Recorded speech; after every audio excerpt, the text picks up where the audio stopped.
The alien girl stood on the raised stone platform in the center of the city square, her small wrists bound in thick, heavy chains that looked far too large for her fragile frame. The cold air stung her skin, and the sound of the crowd pressing closer filled her ears. All around, alien voices shouted and hissed, some throwing scraps of cloth and bits of dirt at her feet.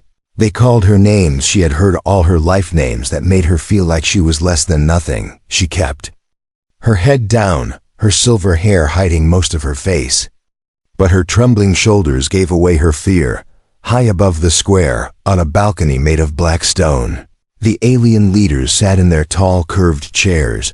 Their eyes were cold and distant. Their faces didn't move as they watched her. To them, she was not a person, she was a problem to be removed. Behind them, banners of their ruling orders swayed in the wind, each one painted with the symbol of their power. The crowd respected that symbol. They feared it. The air smelled of dust and burning fuel from the nearby market, but it was heavy with something else too: expectation. Everyone had come to see the execution. It didn't matter if she had done anything wrong. The leaders had said she must die, and so the people believed it. At the edge of the square, a human man stood among the crowd. His name was Captain Elias Ward, and he had come to this alien planet for a simple trade mission. He was tall, broad-shouldered, and carried himself like someone who had seen war. His ship was docked at the city's landing bay, and he had planned to leave by evening, but his plans had changed the moment he heard the announcement in the marketplace: an execution. A public display of justice. He had never liked the idea of justice being put on display. Elias didn't know much about the girl, only that she couldn't be more than 17 in human years. Her clothes were torn, her bare feet scraped and bruised. He looked at her and saw someone who could barely stand, not someone who could be a danger to anyone. He glanced at the guards, tall, armored aliens holding long spears tipped with glowing energy blades. There were at least 20 of them surrounding the platform. The alien priest stepped forward, his long robe dragging across the stone. He carried a staff with a bright crystal fixed at the top. The crystal pulsed with an eerie blue light. Elias noticed how the girl flinched each time the light grew brighter. The priest raised his voice, speaking in the alien tongue. The crowd grew quiet. His words were ceremonial, practiced, heavy with authority. Elias didn't understand every word, but he caught enough. The girl had been accused of possessing forbidden blood. The priest spoke of danger, of curses, of how her very existence threatened the peace of the city. Elias had heard enough lies in his life to know when fear was being used as a weapon. He looked around, noticing how many people in the crowd were not angry, only scared. The priest turned to the leaders, waiting for their signal. One of them, a tall alien with pale skin like ice, gave a slow nod. That was it. The order had been given. The guards moved forward, weapons ready. The chains rattled as the girl tried to step back, but there was nowhere to go. Elias felt his jaw tighten. He had no reason to be here, no reason to get involved. He was just a visitor, a stranger to this world. But his feet began to move before his mind could catch up. He pushed his way through the crowd, shoving past startled onlookers. Someone tried to stop him, but one sharp glare from his human eyes made them step aside. The guards noticed him as he neared the platform. Two moved to block his path. Elias didn't slow down. With one quick motion, he grabbed the first guard's weapon shaft and twisted, yanking it free. The second guard lunged, but Elias swung the weapon like a staff, knocking him back into the stone railing. Gasps rippled through the crowd. The alien leaders leaned forward in their chairs, their cold eyes narrowing. The girl looked up in surprise, her wide golden eyes locking on his face. For the first time since she had been brought here, she saw something she hadn't seen in anyone else, someone who didn't want her dead. Elias reached her in 2 long strides, breaking the chain between her wrists with the stolen weapon's energy tip. The sound of metal snapping rang across the square. The crowd erupted in chaos. Some screamed in anger, others in confusion. The guards shouted commands, drawing more weapons. Elias grabbed the girl's arm, pulling her down from the platform. "Run," he said, his voice firm but calm. She hesitated for a heartbeat, still in shock, but then her bare feet hit the ground and they began to push through the sea of bodies. Blaster fire lit the air above them as the guards tried to hit without striking the crowd. Elias kept himself between the girl and the danger, using his size to shield her. He didn't know where they would go. He didn't know if they could even make it to his ship. But he knew one thing: he couldn't let her die here, not like this. Behind them, the priest shouted for the city gates to be sealed. The alien leaders stood from their thrones, their voices rising in anger. The crowd was now a mix of panic and fury. Elias didn't dare look back. He just kept running, his grip tight on the girl's hand. The city's winding streets stretched ahead of them like a twisting maze, and already Elias could hear the heavy boots of the guards chasing after them. He didn't know it yet, but the moment he had stepped forward onto that platform, his life and hers had changed forever, and no matter what happened next, there would be no turning back. The sound of shouting filled the narrow streets as Elias pulled the girl along. Her steps were uneven, the heavy chains on her ankles making her stumble. The metal clinked loudly, making it impossible to hide their movements. Behind them, the deep voices of the alien guards echoed, calling out orders. The clatter of boots on stone grew closer with every second. They turned down a side alley, its walls high and close, shadows stretching across the ground. The smell of oil and smoke drifted in the air from the nearby market. The girl's breathing was sharp and fast. Elias could feel her arm trembling in his grip. He slowed for a moment so she could catch her breath, but her wide, frightened eyes told him she didn't want to stop. Far above, the alien priest's voice boomed through the city's loudspeakers. His words in their strange language carried across rooftops and streets. Even without understanding every word, Elias knew he was telling the people to block the escape routes. The order was clear: capture them alive if possible, kill them if necessary. The girl glanced up at Elias, her lips parting like she wanted to speak, but before she could, a shadow moved across the ground. Elias looked up to see a small drone hovering overhead. Its lens glowed red, locking onto their faces. "Down," Elias said, pulling her against the wall. He yanked a small sidearm from the holster hidden under his jacket and fired. The shot hit the drone's side, sending it spinning before it crashed into the street. The noise of the blast only made things worse. In the distance, Elias heard the deep hum of more drones powering up. The sound was like a swarm of angry insects closing in.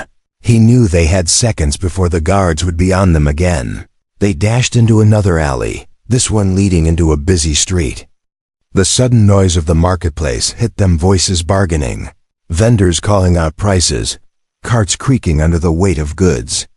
Elias pulled the girl through the crowd, weaving between aliens of all shapes and sizes. Some stepped back in shock at the sight of a human dragging a chained prisoner. Others moved to grab her. Thinking they could claim a reward, Elias shoved anyone who came too close. "Move," he barked, his voice low and dangerous. The girl clung to him, her head down, her hair falling forward to hide her face. A loud, sharp whistle cut through the market noise. One of the guards had spotted them. "Go," Elias urged, pushing harder through the crowd. A blaster bolt sizzled past them, burning a hole in a vendor's fabric stall. The vendor shouted angrily, but Elias didn't slow down.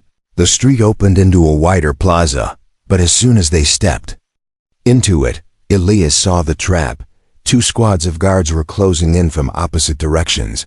The girl froze, panic flashing in her eyes. Elias quickly scanned their surroundings and spotted a half-open service hatch on the side of a tall building. Without a word, he grabbed her by the waist and lifted her inside. She landed with a thud on the metal floor. He climbed in after her, pulling the hatch closed just as the guards entered the plaza. Inside, it was dark and smelled faintly of rust and chemicals. The space was narrow, filled with old pipes and humming machinery. Elias switched on a small wrist light. the pale beam cutting through the gloom. The girl crouched beside him, still catching her breath. Her wrists were red and raw from the chains. Elias frowned. "We need to get those off," he muttered, looking around for something he could use. Before he could search, the faint whirring of a machine caught his attention. It wasn't the drones. It was something inside the building. He crept forward, motioning for the girl to follow.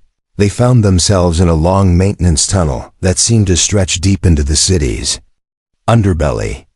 "This might be our way out," Elias whispered. The girl nodded silently, but her eyes kept darting back toward the hatch they had come through. She was still listening for the sound of pursuit. As they moved deeper, the tunnel grew warmer. The machinery around them hissed and clicked. Somewhere ahead, Elias could hear the sound of rushing water. The light from his wrist glinted off small puddles on the floor. The girl's chains dragged across the metal walkway, each sound making Elias tense. Then, from somewhere above them, came the muffled sound of footsteps. Elias froze, listening. It was faint, but it was there, guards moving along the street above, searching every building. He tightened his grip on the weapon he had taken from the guard earlier. They reached a junction where the tunnel split into two paths. Elias looked down one completely dark, no sound but the slow drip of water. The other was dimly lit by a series of flickering yellow lamps. He chose the lit path, thinking it might lead to a way out. But after only a short distance, they found themselves in trouble again. At the far end of the tunnel stood two alien workers in heavy coveralls. Their eyes widened when they saw Elias and the girl. One of them turned to run, probably to alert the guards. Elias moved fast, covering the distance in seconds and shoving the worker back against the wall. "We're not here to hurt you," he said sharply. "But if you call the guards, we're both dead." The worker hesitated, glancing at the girl. Something in her frightened face must have reached him, because, after a moment, he stepped aside and pointed toward another metal door. Elias nodded in thanks, pulling the girl through. They emerged into an old storage area filled with crates and broken machinery. It was dusty and dim, but Elias felt relief. This was the kind of place where they could disappear for a little while. He closed the door quietly, setting a heavy pipe across it as a makeshift lock. The girl sank to the floor, hugging her knees to her chest. Her breathing was still fast, but her eyes had lost some of the wild panic from earlier. Elias crouched down in front of her. "We're not safe yet," he said quietly, "but I'm not leaving you." For the first time since they'd met, she spoke. Her voice was soft, trembling. "Why? Why did you save me?" Elias met her gaze, his expression steady. "Because you don't deserve to die." In the distance, faint but unmistakable, the sound of guards shouting reached them. The chase wasn't over, not even close. Elias moved quickly, guiding the alien girl deeper into the maze of backstreets. The city felt alive with the sound of pursuit shouts echoing between buildings, the thrum of drones above, and the heavy stomp of armored boots on the stone roads.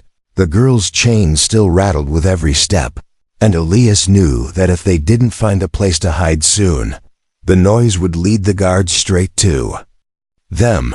They turned into a narrow passageway between two tall buildings. The walls were close enough that Elias could reach out and touch both at once.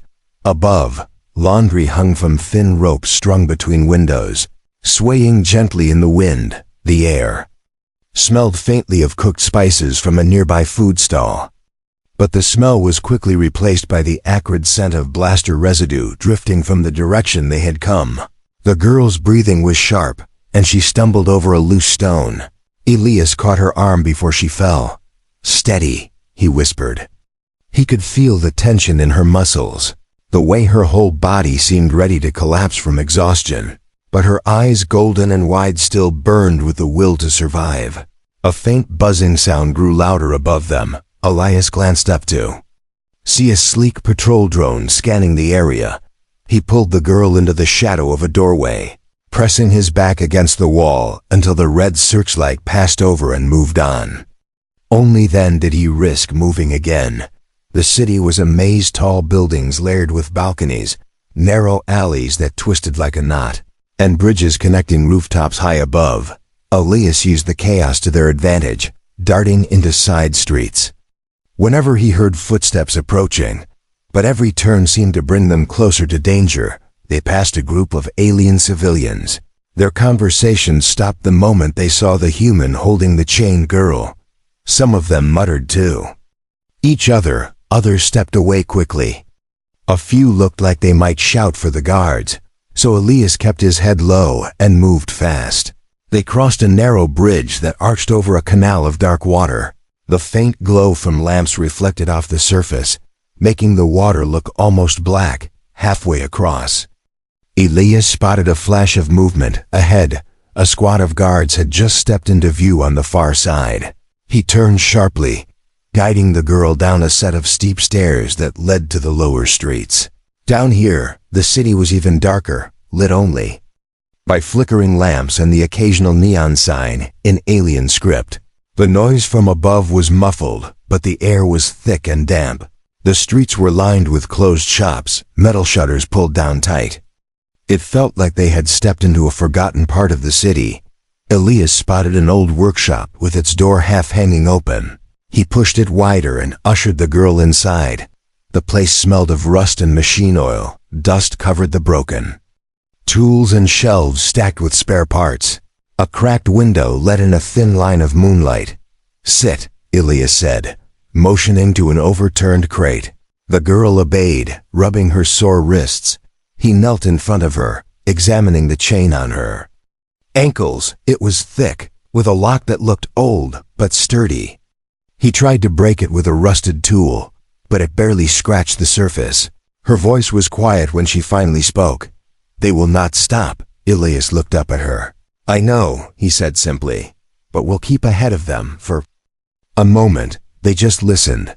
The sound of footsteps in the street outside faded, replaced by the distant hum of a drone passing overhead. Elias let out a slow breath, but he knew this calm wouldn't last. He noticed something then, something strange. The girl's neck, just below her ear, glowed faintly in the dim light.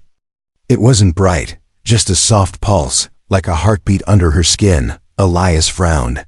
"What is that?" She quickly pulled her hair over it, shaking her head. "Nothing." Before he could press her for an answer, the noise outside returned louder this time, multiple boots hitting the ground. The girl stiffened, her eyes darting to the door. Elias moved to the window and peeked out. He saw a squad of guards sweeping the street, their searchlights cutting across the walls. One of them stopped right in front of the workshop, scanning the area. Elias motioned for the girl to stay silent. The guard's beam of light passed over the cracked window. The human's heart pounded. In his chest, he gripped the stolen weapon tightly, ready to act if they came inside. After a tense moment, the guard moved on. The rest of the squad followed, disappearing into the next street. Elias waited another 30 seconds before moving. "We have to go now," he whispered. They slipped out the back door of the workshop into another narrow alley. The night air felt cooler here, and the distant sounds of the market had faded into silence. The girl followed closely, her chains dragging over the uneven ground. They kept to the shadows, passing under a series of stone arches. The city's noise was all around them, but never close enough to see. Elias used every shortcut and hidden path he could remember from his short time here, but he knew they were just buying time, not escaping completely. The girl's voice broke the silence, soft but clear. "Why are you helping me?" Elias glanced at her, seeing the confusion in her eyes. "Because I've seen too many people die for no reason," he said, "and I'm not letting it happen again." Up ahead, the alley opened into a small courtyard. The center was marked by an old fountain that no longer worked. Its cracked stone surface was covered in moss. Elias led her to the far side, where another set of stairs led deeper into the city's lower levels. But just as they started down, a metallic clicking sound echoed from above. Elias looked up sharply. 3 drones were descending, their red lights glowing like angry eyes. "Run!" he ordered. They bolted down the stairs, the hum of the drones growing louder behind them. At the bottom, The passage split in two. Elias chose the left without hesitation. The walls here were damp, water dripping from cracks overhead. The girl stumbled again, but Elias caught her before she hit the ground, pulling her back to her feet. They could still hear the faint whine of the drones above, searching for them. Elias knew they needed a place to hide before the machines picked up their heat signatures. Up ahead, he saw the faint outline of another door, half hidden behind a pile of broken crates. He shoved the crates aside and forced the door open, pulling.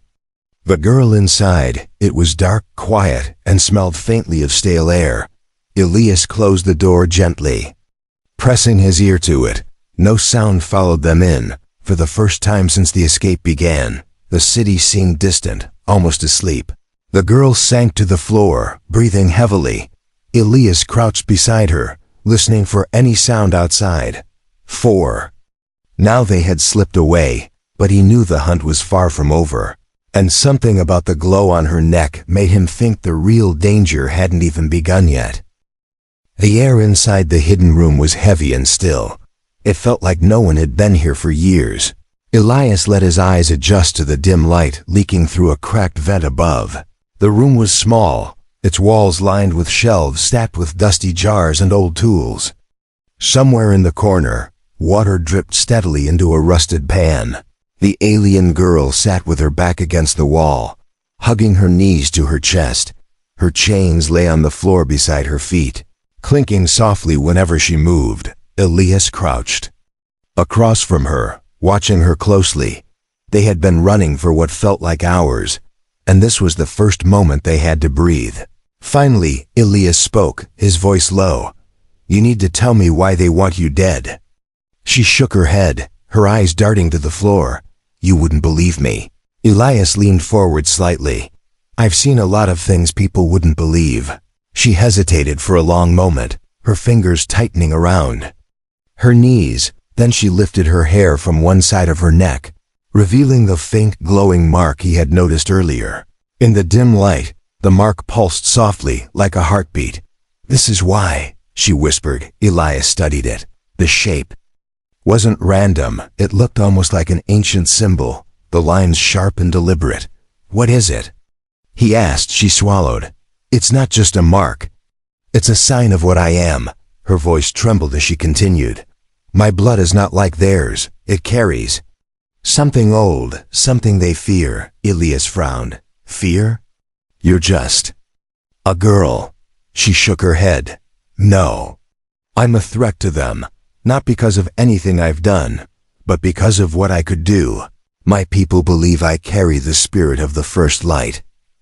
Elias tilted his head. "The first light?" She explained in a soft, almost distant voice. "Long ago, before the rulers came, our world was free. The first light was a gift, a power that could heal, protect, and unite. But the rulers feared it. They destroyed anyone who carried it. They said it would bring chaos. But in truth, it would take away their control." Elias let the words sink in. "So they're afraid you'll use it." The girl nodded slowly. "If I survive, the people might remember the old ways. They might rise against the rulers. That's why they want me gone." He sat back, running a hand over his face. This wasn't just about saving a stranger anymore. This was about the future of an entire world. "Do you know how to use it?" he asked. She hesitated again. "No, not fully, but sometimes when I'm scared or angry, it reacts. It does things I can't explain." Elias thought back to the moment in the plaza when the guards grabbed her. He remembered the faint shimmer in the air, the way the chains seemed to loosen just before he broke them.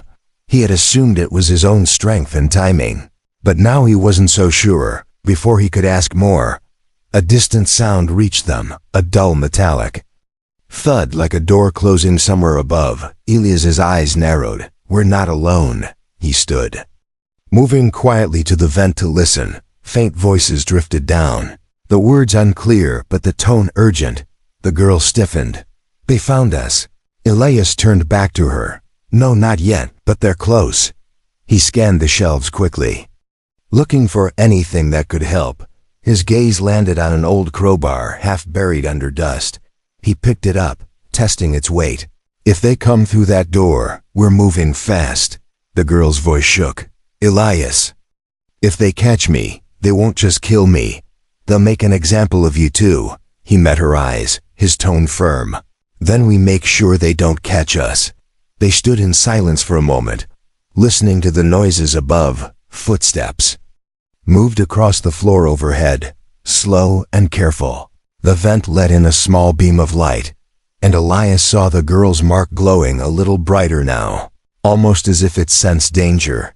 It reacts when they're near, she whispered. Noticing his glance, Elias nodded. Then it's our warning system. Suddenly, the sound of boots clanged against a metal staircase nearby. Elias grabbed the girl's hand. We're leaving. He moved to the far wall where a stack of crates was piled high. Behind them, half hidden, was another narrow door. He shoved the crates aside, the wooden frames creaking loudly. The girl glanced nervously at the main door, where the sound of approaching footsteps was growing louder. Elias yanked open the hidden door, revealing a cramped tunnel lined with old wiring and pipes. Go, he urged. She ducked inside, and he followed, closing the door behind them just as a loud bang echoed through the room they had just left. The tunnel was dark and warm, the air thick with the smell of dust and oil. Elias kept one hand on the wall as they moved, the other gripping the stolen weapon. The girl's chains dragged along the metal floor, and he wished more than anything he could remove them now. They crawled for what felt like several minutes before the tunnel opened into a small maintenance chamber. A single lamp hung from the ceiling, its light flickering. The hum of machinery filled the space. The girl sank onto the floor, her breathing fast. Elias stayed alert, listening for any sounds of pursuit. After a moment, he looked at her again. You know, if they fear you this much, you must have more power than you think. She gave a weak smile. Maybe. But power doesn't matter if I'm dead. Elias didn't argue. He was already forming a plan in his mind.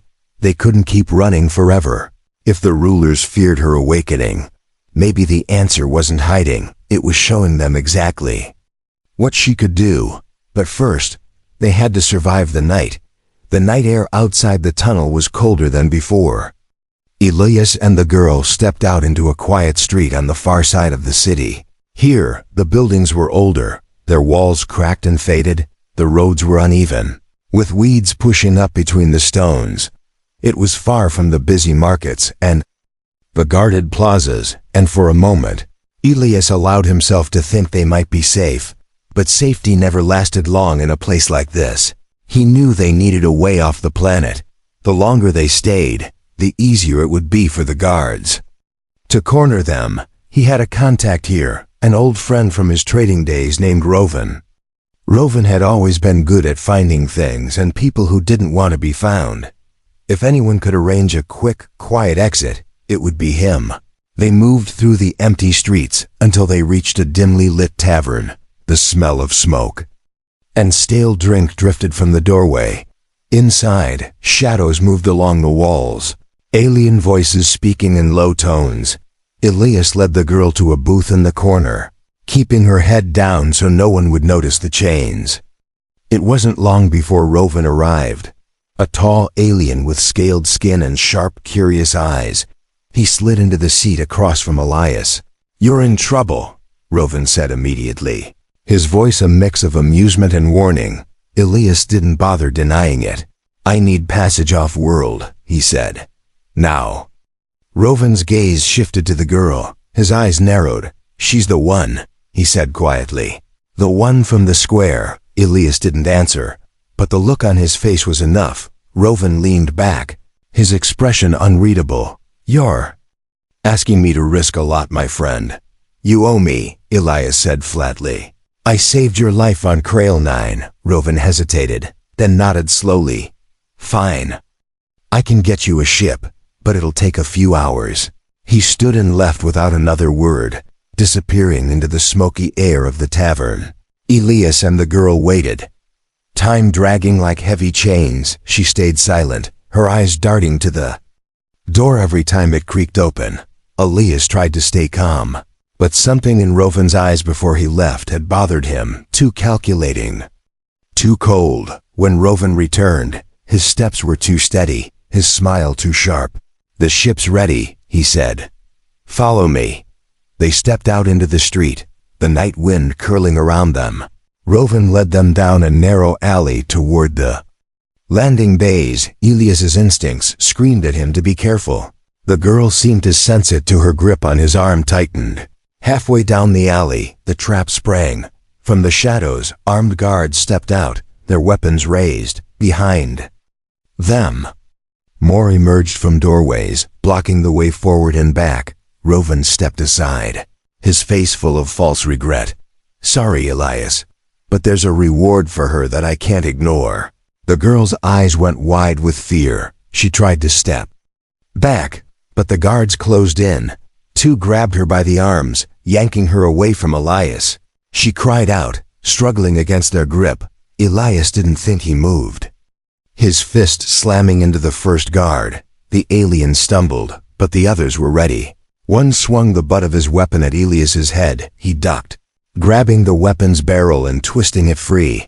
In the chaos, the girl screamed again, this time in pain, and then it happened. A burst of light exploded from her hands, blinding the guards holding her. They staggered back, dropping their weapons as a shockwave rippled through the air. Elias shielded his eyes from the glow. When he looked again, the guards were on the ground, groaning. The girl stood in the middle of the alley, her chains glowing white-hot before snapping apart and falling to the ground. Her golden eyes blazed with a light that didn't look entirely natural. For a moment, the entire alley was silent except for the sound of her breathing. Elias stepped toward her cautiously. "You did that." She looked at her hands, trembling. "I didn't mean to. It just happened."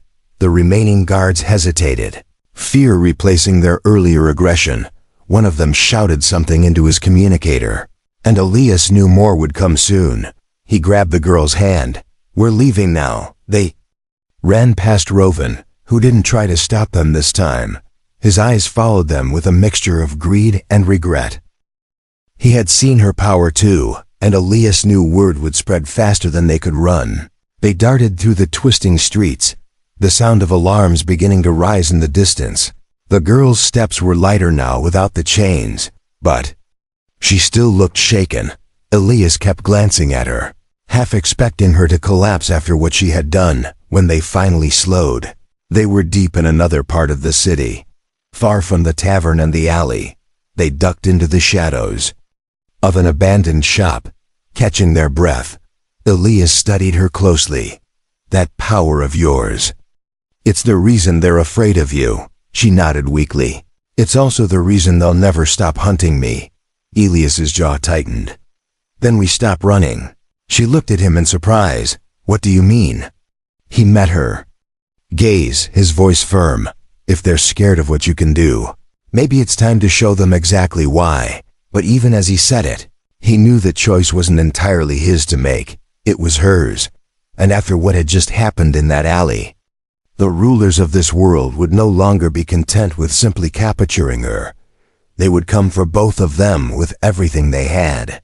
The city was no longer the same. Word of what had happened in the alley spread like fire in dry grass. By the time the suns began to rise over the rooftops, everyone had heard about the chained girl who broke her bonds in a burst of light. Some said she had destroyed an entire squad of guards. Others whispered she was the return of an ancient prophecy. Elias knew that meant they had very little time. The rulers wouldn't let fear grow among the people. They would send more soldiers, more drones, more traps, and they would not make the mistake of underestimating her again. They hid in the shell of an abandoned house near the city's edge. Its roof was half collapsed, the floor covered in dust. From here, they could see the tall spires of the palace rising in the distance. The alien girl sat by the window, watching the city wake up. Her golden eyes reflected the morning light, but her expression was far away. Elias crouched beside her. "If we keep running, they'll catch us eventually," he said. "If we face them now, maybe we have a chance." She turned her gaze to him, doubt in her voice. A chance to die, Elias didn't flinch. Or a chance to change everything. She looked down at her hands, still remembering the way the light had burst from them. Without her control, I don't know if I can do it again. She admitted. You did it once, he reminded her. And I've seen enough battles to know you're stronger than you think. After a long silence, she nodded. If we do. We do it together, Elias gave a small smile. Together. They spent the next few hours preparing. Elias scavenged weapons from the city's black market. Simple blasters and knives that could be hidden under his coat. For her, he found a cloak to conceal her face until the moment they needed to reveal her. She practiced focusing her power, holding her hands out and trying to call the light.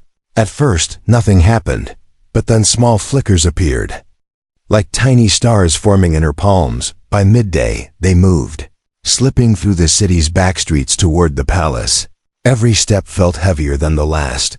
The palace gates were heavily guarded, but Elias had no intention of walking through them. He had studied the city's layout and knew of a maintenance passage that ran beneath the outer walls. It was dangerous, but it was their best chance. They found the entrance half hidden behind a market stall, covered by a rusted grate. Elias pried it open, and they dropped into the darkness below. The tunnel smelled of damp stone and metal. The walls echoed with the sound of dripping water. Every now and then, they heard the distant rumble of machinery from above. They walked for what felt like hours until they reached a narrow staircase leading up. At the top was a locked steel door. Elias pressed his ear against it. No sound. With a quick motion, he forced it open, and they stepped into a long, dim hallway lined with tall columns. This was the lower level of the palace. The air was cooler here, the walls polished and clean. They moved quickly, keeping to the shadows, until they reached a wide set of stairs leading upward. At the top was a pair of massive doors carved with the symbols of the ruling order. Beyond those doors was the throne room. Elias looked at her. Once we go in, there's no going back. She took a deep breath. I'm ready. They pushed the doors open, and the sound echoed through the vast chamber. The rulers sat in their tall, curved thrones, their eyes cold and filled with hatred. Dozens of guards lined the walls, weapons at the ready. The alien priest stood beside the tallest ruler, his crystal-tipped staff glowing faintly. The tall ruler's voice boomed across the room. You dare return here? His gaze shifted to the girl. And you, the cursed child who should have been erased. Elias stepped forward, his voice calm but strong. She's not cursed. She's your future, and the people will know it. The ruler laughed, the sound sharp and cruel. The people will see her fall. He raised his hand, and the guards moved forward, weapons humming with energy. Elias drew his blaster and fired the first shot. The room erupted into chaos. Blaster bolts flashed through the air. Guards charged, and Elias met them head-on, striking with precision. The girl stood frozen for a moment, fear gripping her. But when she saw Elias surrounded, something inside her broke free. Light burst from her in a wave, throwing the nearest guards back. The glow wrapped around her like a living shield. Her golden eyes blazed brighter than before. She raised her hands, and the light answered, bending to her will. Weapons shattered, armor cracked, and the guards stumbled in fear. The rulers rose from their thrones, shouting orders, but their voices were drowned out by the roar of the light. The alien priest tried to raise his staff, but she turned her gaze on him, and the crystal at its tip shattered into dust. Elias fought beside her, protecting her from anyone who tried to get close. Together, they pushed forward until they stood at the base of the thrones. The tall ruler's cold confidence was gone now, replaced with real fear. The girl's voice was steady when she spoke. No one will live in fear again. The light around her flared, filling the entire throne room with a brilliance that made even Elias shield his eyes. When it faded, the guards were on the ground, disarmed. The rulers sat frozen in their seats, powerless. Outside the palace walls, the people had gathered, drawn by the noise, and now they pushed into the chamber. seeing their leaders brought low for the first time. Elias glanced at the girl, and for the first time since this began, she looked unafraid. He knew then that they had changed the course of this world forever, but he also knew their fight wasn't over, because now, the whole galaxy would hear about what they had done. The throne room was silent, except for the sound of distant footsteps and the soft crackle of broken weapons on the floor. The air felt heavy. Like the moment before a storm breaks, the alien rulers sat frozen in their seats, their once proud faces pale with fear around them. Their guards lay scattered, some unconscious, others too afraid to rise. The alien girl stood tall in the center of the room, her golden eyes still glowing faintly. The light around her had dimmed but not disappeared. It shimmered like a soft halo, wrapping her in a warmth that Elias could almost feel from where he stood. She looked different now, no longer the terrified prisoner in chains, but a figure who carried something greater than herself. The large doors at the back of the room suddenly swung open, and the people of the city poured in. They had been drawn by the noise, by the bright light that had shone from the palace windows. At first, they stepped inside cautiously, their eyes moving between the human stranger, the glowing girl, and the defeated rulers. A small alien child, no older than 7 in human years, stepped forward from the crowd, his big eyes locked on the girl. And then he dropped to his knees, pressing his forehead to the floor. One by one, more followed, until half the room was filled with people kneeling before her. Not in fear but in respect. Elias watched as the rulers' faces tightened. They could see it too. This was the moment they had feared. If the people accepted her, their control would crumble. The girl raised her hand, and the crowd grew silent. Her voice, though soft, carried clearly through the vast chamber. "No one here will be punished for who they are," she said. "No one will be chained for what they were born to be." She glanced at the rulers, her gaze steady. The time of fear is over. A murmur ran through the people, then cheers began to rise. It was not the wild roar of a mob, but the deep, steady sound of hope breaking through years of silence. The tallest ruler tried to speak, his voice trembling with anger. "You have no right." But he stopped when she turned toward him. The glow in her eyes flared brighter, not in violence, but in undeniable strength. "I have every right," she said, "because I am one of them, and they are with me." The other rulers exchanged uneasy glances. They understood they had lost. Not just the battle, but the city. The people's loyalty was slipping from their grasp like sand through fingers. Elias stepped closer to the girl, speaking quietly so only she could hear. "They won't forgive you for this. You've made yourself their greatest threat." She met his eyes without hesitation. "Then I'll be ready." Outside, the suns had fully risen, bathing the city in gold. The palace doors were thrown wide, and the people spilled out into the streets, carrying the news of what they had seen. The guards who had once enforced the ruler's will now hesitated, unsure if they still had the right to act. In the hours that followed, the girl and Elias walked among the people. Some reached out to touch her hands. Others bowed their heads as she passed. Children followed her in small groups, their laughter ringing through streets that had known only silence during the ruler's reign. At one point, an old alien woman stepped forward and pressed a small pendant into the girl's palm. "This was my daughter's," she said. "She was taken because of what she was. I never thought I'd see someone like her free again." The girl closed her fingers around the pendant, her eyes shining with emotion. Elias saw it too, how the people looked at her now, not as a danger, but as a symbol, and though he knew symbols could be powerful, they also came with danger. That night, they returned to the abandoned house where they had hidden before. The city was still alive with whispers and celebrations, but Elias could not shake the feeling that their victory was only the beginning. "You understand what this means, right?" he asked as they sat in the dim light. "You're not just free now. You're the start of something bigger." She nodded slowly. "I didn't ask for this, but I won't run from it either." Her voice was firm, her fear replaced by a calm resolve. Elias leaned back against the wall. a small smile tugging at the corner of his mouth. Good, because I'm not running either. For a long time they sat in silence, listening to the distant sounds of the city somewhere far away. Bells rang in celebration, and voices sang in the alien language. The world outside was changing, and they had been the spark that lit the fire. The next morning, they stood on the edge of the market square.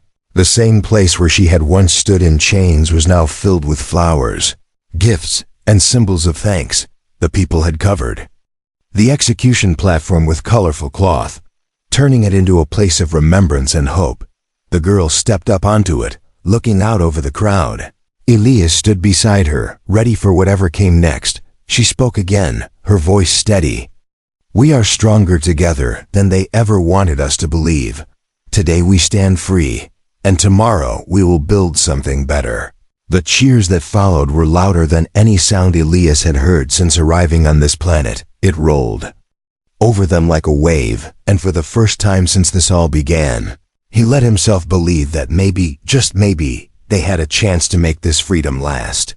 But as he looked out over the rooftops, he saw the glint of distant ships in the sky. They were not the city's patrol craft. These ships were larger, faster, and armed. Elias's jaw tightened. The news of what had happened here had already traveled beyond this world, and not everyone would see it as a victory. He didn't tell the girl yet. There would be time for that later. For now, he let her have this moment, standing beside her. As the people cheered, knowing that whatever came next, they would face it together, and somewhere deep inside, he felt certain that saving her had not just changed her life, it had changed his, and perhaps the fate of an entire galaxy.